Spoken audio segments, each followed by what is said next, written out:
तो हेलो दोस्तों, अब हम पढ़ने वाले हैं क्लास 12 की केमिस्ट्री। इसके पहले वाले लेक्चर में हमने आपको मोलरता और नॉर्मलता और उसमें संबंध हम बताए थे। आज हम इसी टॉपिक में आगे बढ़ते हैं, ग्राम प्रति लीटर में सांद्रता। तो अगर आप इस वीडियो को लास्ट तक देखेंगे तो आज हम ग्राम प्रति लीटर में सांद्रता और मोललता इन दो चीज़ों पर अच्छे से डिस्कस करेंगे। साथ में इसके एक दो एग्जाम्पल भी आपको बताएंगे कैसे सॉल्व होता है। ठीक है, चलिए वीडियो को शुरू करते हैं। तो देखिए, ग्राम प्रति लीटर, इसका नाम ही क्लियर है। ग्राम प्रति लीटर मतलब ग्राम ऊपर रहेगा, प्रति मतलब बटे में, लीटर क्या रहेगा नीचे। तो बताओ भैया, लीटर क्या होता है? आयतन का मात्रक। तो आयतन कहाँ रहेगा? नीचे। और ग्राम यानी विलेय का भार, भार होता है। भार कहाँ रहेगा? ऊपर। तो मतलब हमें आयतन कहाँ लेना है? नीचे। और विलेय का भार कहाँ लेना है? ऊपर। तो हम बोलेंगे कि 1 लीटर आयतन में उपस्थित विलेय के भार की संख्या लिख दें, आप भी लिख लीजिए। 1 लीटर बिलियन में उपस्थित, 1 लीटर बिलियन में उपस्थित, ठीक, विलेय की ग्राम में मात्रा, विलेय की जीएम हिंदी में ग्राम, विलेय की ग्राम में क्या भैया? मात्रा। ग्राम में मात्रा क्या कहलाती है? मात्रा ग्राम प्रति लीटर में सांद्रता कहलाती है। G/L मतलब ग्राम प्रति लीटर में सांद्रता कहलाती है। इसको अगर हम थोड़ा सिंबल की सहायता से लिखेंगे तो कैसे लिखेंगे समझो।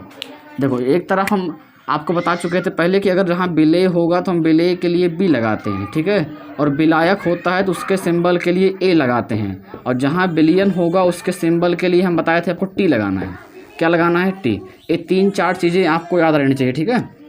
समझो, मुझे बोला है कि ग्राम प्रति लीटर में सांद्रता निकाल रहे हैं हम। देखो समझो, ग्राम प्रति लीटर में सांद्रता को ही हम शक्ति कहते हैं, तो डायरेक्ट शक्ति का प्रतीक यस लिखते हैं, तो हम इसको शक्ति डायरेक्ट लिख रहे हैं, ठीक है। चलिए लिखिएगा आप, ग्राम प्रति लीटर में सांद्रता, दोनों चीज़ें एक ही है, बराबर। समझिए, ये बोल रहा है, रुक जाओ भाई, रुक जाओ थोड़ा सा ऐसे लिख दो, ग्राम प्रति लीटर में सांद्रता बराबर, ठीक, क्या बराबर? बराबर। क्या बोल रहा है? 1 लीटर बिलियन में उपस्थित। बिलियन कितना है? तो 1 लीटर मतलब बिलियन का आयतन। लीटर में क्या होता है? आयतन। तो बिलियन का आयतन कितना है? 1 लीटर। बिलियन का आयतन कितना है? 1 लीटर। विलेय की ग्राम में मात्रा पूछा है। विलेय की मात्रा किस में लेना है? ग्राम में। विलेय की मात्रा और भी किस में? ग्राम में। तो अगर इसको हम सिंबल की सहायता मतलब प्रतीक की सहायता से लिखेंगे तो क्या लिखेंगे? इसको हम यस से लिख सकते हैं, शक्ति, ठीक। और यहाँ सुनो, विलेय का आयतन मतलब भी होता है, टी मतलब बिलियन का, टी मतलब किसका? बिलियन का, और किस में लेना है? लीटर में। और विलेय का मात्रा, विलेय देखो मात्रा मानी भार, तो डब्लू मतलब भार, और विलेय के लिए क्या लगाएंगे? बी। डब्लू बी कितना है ग्राम में हमारा? ये हो गया हमारा सूत्र ग्राम प्रति लीटर में सांद्रता का। इस पर एक क्वेश्चन आपको देख लीजिए, लिखा है, प्रश्न लिख दिए हमने। 50 ग्राम ऑक्जेलिक अम्ल को 500 ml बिलियन में घोला जाता है। समझो, ये मान लीजिए एक बर्तन है, इसमें कितना ग्राम? कह रहा है 50 ग्राम ऑक्जेलिक अम्ल। तो जो घोला आता है वो विलेय होता है। क्या होता है? विलेय। तो विलेय हमारा कितना है? WB यानी विलेय कितना है? 50 ग्राम। कितना ग्राम? 50 ग्राम। और कह रहा है कि ऑक्जेलिक अम्ल 500 ml बिलियन। बिलियन कितना है? बिलियन कितना है? बिलियन यानी VT। T मतलब बिलियन का, टी, V मतलब आयतन, ml आएगा तो बिलियन का आयतन ही होता है। ये ml में लिखा है, किस में लिखा है? हमें चाहिए किस में? लीटर में। तो अगर हम बदलेंगे ml को लीटर में तो आपको पता होगा कि 1 लीटर में 1000 ml, और अगर ml को बदलना है लीटर में तो 1000 से क्या कर देंगे? भाग। यहाँ से देखो 2 जीरो कैंसिल हो जाएगा, और ये 5 दूनी 10 कितनी बार जाएगा? 1/2, ठीक है। ये हमारा निकल गया लीटर में क्या? आयतन। मुझे क्या निकालना है? शक्ति। तो यस के लिए WB फार्मूला क्या है? WB ऊपर लिखना है और VT कहाँ लिखना है? नीचे। WB कितना है? ऊपर वाला 50, और VT कितना है? आयतन। आयतन लीटर में 1/2 कितना भैया? 1/2। इसको सॉल्व करोगे, देखो समझो, ये 1/2, 2 ऊपर जाएगा तो 50 गुणे कितना हो जाएगा? 2। 50 दूना 100, इसका आंसर आ गया 100। मात्रा क्या रहेगा? देखो भाई, मात्रा के ऊपर है ग्राम, नीचे क्या रहेगा? लीटर। तो मात्रा क्या रहेगा? ग्राम प्रति लीटर। आई थिंक आप समझ गए होंगे। अब पढ़ते हैं हम नॉर्मलता। आप इसका स्क्रीनशॉट ले लीजिए। तो दोस्तों, आप पढ़ते हैं कि मोललता, जिसको मोलल्टी भी कहते हैं, क्या है। तो समझो, 1 किलोग्राम मुझे विलायक लेना है विलायक यानी जैसे मान लीजिए कोई बर्तन हम बना दिए, तो इस बर्तन में जो घोला है विलायक जिसमें हम घोलते हैं विलायक होता है ना ज़्यादा वाला, तो इसकी मात्रा 1 किलोग्राम चाहिए। इसमें विलेय का कितना मोल, मतलब जो विलेय मिला रहे हैं जैसे चीनी वगैरह, उसका कितना मोल घोला जा सकता है या घुला होता है, उसे कहते हैं उस विलयन की मोललता। तो आप लिख लीजिए, डेफिनेशन लिख दे रहे हैं हम, 1 किलोग्राम विलायक में 1 किलोग्राम विलायक में घोले जा सकने वाले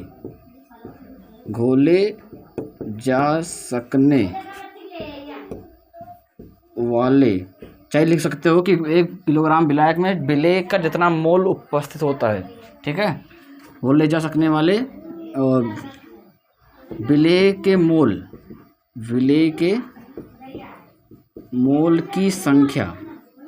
की संख्या उसकी मोललता कहलाती है। आसान है ना कि उसकी मोललता कहलाती है। इसका सिंबल होता है यम, कहलाती है। देखो मोललता और मोलरता दोनों का प्रतीक यम ही होता है, ठीक है। समझो, हम इसको ऐसे बोल सकते हैं कि 1 किलोग्राम विलायक में विलेय का जितना मोल उपस्थित होता है, हम लिखें कि 1 किलोग्राम विलायक में घोले जा सकने वाले विलेय के मोल की संख्या उसकी क्या कहलाती है, मोललता। या फिर बोलो कि 1 किलोग्राम विलायक में विलेय का जितना मोल उपस्थित होता है उसे उस विलयन की मोललता कहते हैं, ठीक है, वही चीज़ है। अब इसका अगर फार्मूला निकाले तो कैसे निकलेगा? देखो भाई, मुझे मोललता का सूत्र चाहिए। मोललता बोल रहा है कि 1 किलोग्राम विलायक, मतलब विलायक कितना लेना है, 1 किलोग्राम। विलायक का भार कितना रहेगा, विलायक का भार किस में रहेगा, किलोग्राम में। और विलेय के मोल की संख्या या मोल लिखो तो इसको किस में लेना है, देखो तो ग्राम में रहेगा ना विलेय। अब समझो, देखो इसको हम कैसे निकालेंगे सूत्र। आपने पढ़ा होगा मोल के प्रतीक के लिए हम लगाते हैं क्या, यहाँ लिख दें, मोल के लिए हम यन लगाते हैं। क्या लगाते हैं, यन। और मोल बराबर भार बटे अणुभार, ठीक है। और विलेय का मोल है तो विलेय के लिए क्या लगाएंगे, बी। देखो समझो, मोललता के लिए यम लगा दिए और विलेय का मोल के लिए यन लगाएंगे और विलेय का है तो बी लगा देंगे। और बटे विलायक का भार के लिए डब्लू और विलायक के लिए बता चुके हैं ए लगाते हैं, तो क्या लगाएंगे, डब्लू ए। किस में है, किलोग्राम में, ठीक है। इसको अगर हम थोड़ा बदलना चाहें, सूत्र ये भी सही है, अगर थोड़ा और बनाएं तो देखो सुनो, आगे बनाए तो देखिएगा, यहाँ देखो मोल के स्थान पे अगर विलेय का मोल है तो यहाँ बी लगाएं तो विलेय का भार बटे विलेय का अणुभार, यानी विलेय का अगर मोल आप लिए हैं तो विलेय के मोल के स्थान पे विलेय का भार और बटे विलेय का अणुभार भी हम लिख सकते हैं। अच्छा समझो, डब्लू बी अपान में क्या हो गया, यम बी। ये कहाँ रखे हैं, ये विलेय के मोल के स्थान पे विलेय का भार बटे विलेय का अणुभार, और नीचे क्या लिखा है, विलायक का भार किस में है, किलोग्राम में, ठीक। आप समझो, ये पलट के इसी में गुणा हो जाएगा तो क्या बन जाएगा हमारा, इसी में गुणा हो जाएगा। तो हम इसको डायरेक्ट लिखते हैं, कैसे लिखेंगे, डब्लू बी अपान में ये क्या, यम बी, और गुणे में क्या आ जाएगा बाबू, गुणे में आएगा डब्लू ए जो कि किलोग्राम में है, ठीक है। ए भी सूत्र सही है, फार्मूला, ठीक है। अगर हम किलोग्राम को बदलना चाहें ग्राम में तो इसी सूत्र को हम बताओ, 1 किलोग्राम में कितने ग्राम, विलेय जो होता है ग्राम में रहता है 1000 ग्राम, तो किलोग्राम को बदलना हो ग्राम में तो ऊपर क्या लगा देंगे, 1000। तो इधर डब्लू, इधर क्या रहेगा, डब्लू ए, किसमें, ग्राम में। तो अगर किलोग्राम को बदलना है ग्राम में तो क्या आ जाएगा, 1000। तो इस तरीके से आप मोललता का अगर ग्राम में है तो सूत्र ए लगा देंगे विलायक, अगर ये विलायक किलोग्राम में तो इसे लगा देंगे, और डायरेक्ट इसको भी लगा सकते हो जो तो आगे लिखा है मोललता का। सूत्र सब सही है, ठीक है। इसका अगर मात्रक की बात करें, मतलब इकाई की, तो ऊपर मोल है नीचे किलोग्राम है, तो मात्रक क्या हो जाएगा, मोल प्रति किलोग्राम, ठीक। एक क्वेश्चन आपके सामने लिखा है कि 2.5 ग्राम एस्टिक अम्ल बोलो या एथेनोइक अम्ल, दोनों एक ही है, ठीक है। तो देखो विलेय जो घोला जा रहा है वो कितना है, वो है 2.5 ग्राम। तो जब कम होता है विलेय होता है, विलेय का भार डब्लू क्या, बी, डब्लू बी मतलब क्या, विलेय का भार कितना है, इतना। अब इसका अणुभार हम निकाल सकते हैं एस्टिक अम्ल के लिए, सी का 12 होता है, एच का 1 गुणे 3, ठीक है। और सी का कितना होता है, 12, ऑक्सीजन का 1, ऑक्सीजन का 8 दूनी 16, कितना 2 बार 16 हो जाएगा, एच का 1। अणुभार हम निकाल रहे हैं, मॉलिक्यूलर वेट, तो 12 और 3 1 के 3, देखो समझो 12 16 16 32 32 और एक 33 हो गया और 33 10 43 और 43 44 45, इधर कितना हो गया 45। इसको आप अगर और जो ऐड कर दोगे तो हो जाएगा 3 2 5 5 5 10, ये 90 आएगा। जोड़ लीजिएगा, देखो कितना है, 90 नहीं 60 आएगा, 60 60 60, ये 5 देखो 60 आ जाएगा। आप ऐड कर लेना, देख लेना 60 ग्राम प्रति मोल, ये निकल गया हमारा अनुभार। ठीक है, अब मुझे अगर फाइंड करना है क्या इसके लिए मोललता, तो बताओ ये क्या लिखा है, 75 ग्राम बेंजीन में, 75 ग्राम बेंजीन में क्या है, घुला है। तो बेंजीन कितना है 75 ग्राम, मतलब विलायक कितना है 75 ग्राम, तो WA यानी विलायक कितना है 75 ग्राम, 75 ग्राम। ठीक, अब अगर हम आपसे पूछें कि मोलरता का सूत्र क्या होता है भैया, मतलब मोललता का, सॉरी, तो मोललता का सूत्र आप बताएंगे सर, ये देखो जो दोनों ग्राम में रहेगा, दोनों ग्राम में है, तो क्या लगाएंगे, ए वाला कौन सा, WB अपान में क्या लिखा है MB, और गुणे में क्या लिखा है WA, जब ग्राम में रहेगा, और इधर AB क्या रहेगा ग्राम में, गुणे में क्या रहेगा 1000।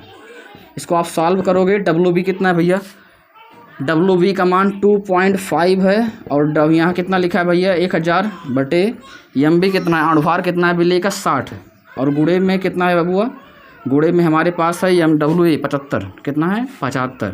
इसे सॉल्व करोगे तो आप कैसे करो, देखो यहाँ से तो हटा दें, यहाँ 1 0 लग जाएगा नीचे, 1 0 कैंसिल, 1 यहाँ से कट जाएगा, 5 से काट ले, 25 से काटें, 25 1 के 25 3 75। ठीक है, 2 से काट सकते हो, 2 3 6 3 बार जाएगा, 2 से 5 10, तो ऊपर हमारा बच्चा है 5 और नीचे क्या बचा है 3 3 का 9। इसको अगर आप भाग दोगे तो भाग देने पे 0.9 25 45, 5 बार जाएगा, 45 5 50, फिर से 5 5 आ जाएगा, 5 5 आता रहेगा, 6 मान लेते हैं लगभग में, इतना क्या आ जाएगा, मात्रक क्या है मोल प्रति किलोग्राम। तो इस तरीके से आपको मोलरता की परिभाषा यहाँ, सॉरी मोलरता की डिफिनीसन हो गई। सूत्र यहाँ पर हम लिख दिए हैं, मेन तो हमारा ये ग्राम में रहेगा, नहीं किलोग्राम में रहेगा, इसे लगाना है, नहीं तो मोल के निकालने के लिए इसे लगा देना। ठीक है, तो आई थिंक आप समझ गए होंगे। मिलते हैं नेक्स्ट वीडियो में, आज के लिए बस इतना ही। अगर वीडियो अच्छी लगी हो तो अपने दोस्तों से शेयर कीजिएगा। देखो भाई कितना पसीना हो रहा है। जय हिंद।